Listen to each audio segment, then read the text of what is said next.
Bonjour! Si vous demandez pourquoi je suis pas souvent dans l'atelier en hiver, ben, je vous amène avec moi une fin de semaine.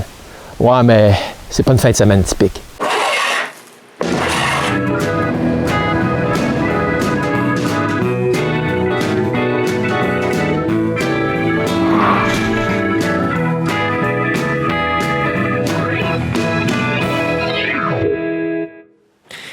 Ouais, quand je sors avec ma motoneige, je me lève pas mal plus tôt que d'habitude.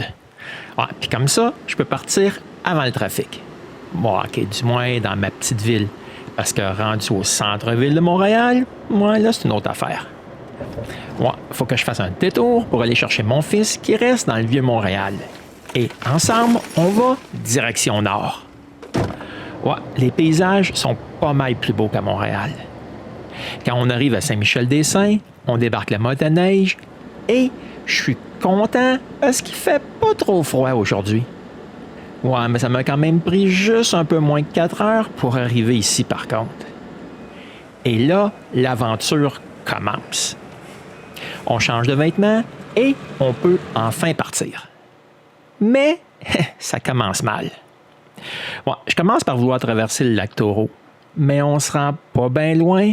En fait, là, moins de 14 km, puis là, on a notre premier pépin.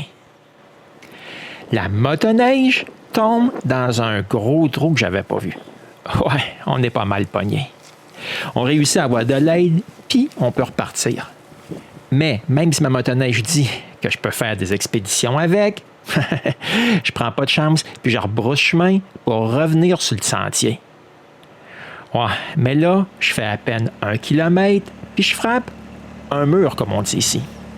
Ouais, on est incapable de monter la crevasse qu'on avait descendue quand on est passé tout à l'heure. Bon, ben, je suis forcé de traverser le lac quand même. Mais la visibilité est pas terrible, comme vous pouvez voir. Ouais, je roule pas bien vite, puis je passe pas à la même place. Ça l'aide un peu. Ouais, mais nos troubles, là, sont pas finis. Quand on arrive au bout du lac, ben, je me prends encore. OK, pour ma défense, c'est pas facile de contrôler une motoneige dans la neige folle avec un passager. Mais au moins, avec un passager, il peut aider à déprendre la motoneige pendant que je filme. Prochain arrêt, la station d'essence.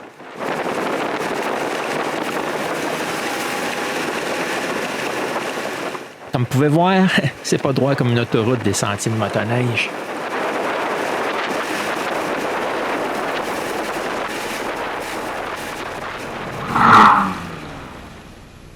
Après avoir fait le plein, il reste encore 45 km avant d'arriver au lac du Chalet. Là, je débarque François.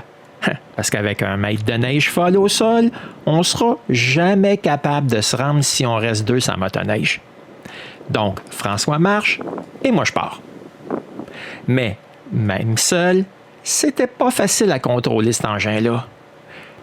Ouais, puis rendu en face du chalet, je frappe un bloc de glace. Ouais, c'était pas une bonne idée. Ouais, c'est comme ça que les touristes brisent les motoneiges location ici au Québec. Moi, mais je me suis pas mal pris quand même. Puis aussi loin que je peux voir, je vois même pas mon fils. Ah, mais j'ai pas le choix. Je marche jusqu'au chalet, puis je pars le feu.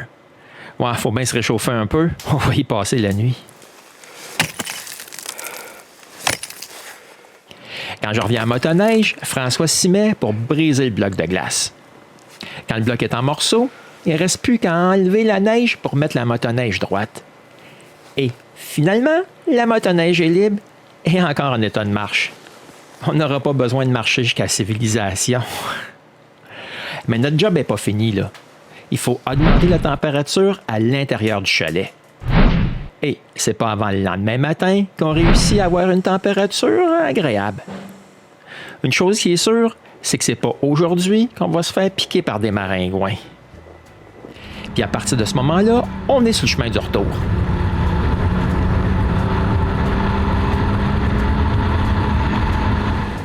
Ah oui, pour votre information, là, à chaque 30 km, on change de conducteur.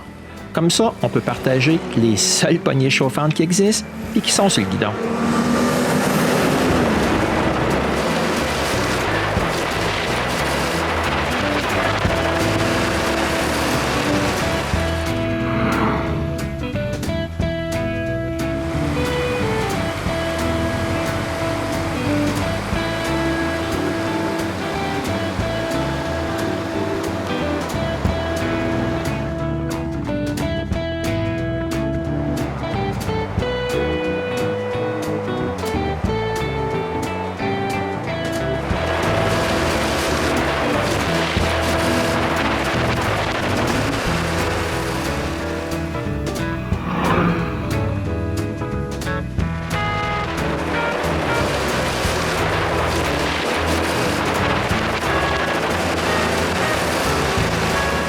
Et éventuellement, on arrive à notre point de départ.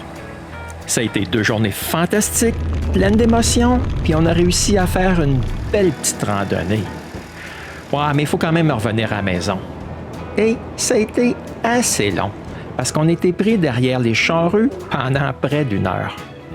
Ouais, mais ça me dérangeait pas tellement, parce que le tableau de bord de mon camion s'est allumé comme un arbre de Noël. Je préférais pas aller trop vite.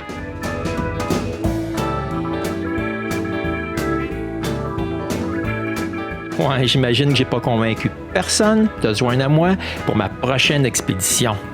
Mais on se reverra quand même bientôt au Gosseux de bois.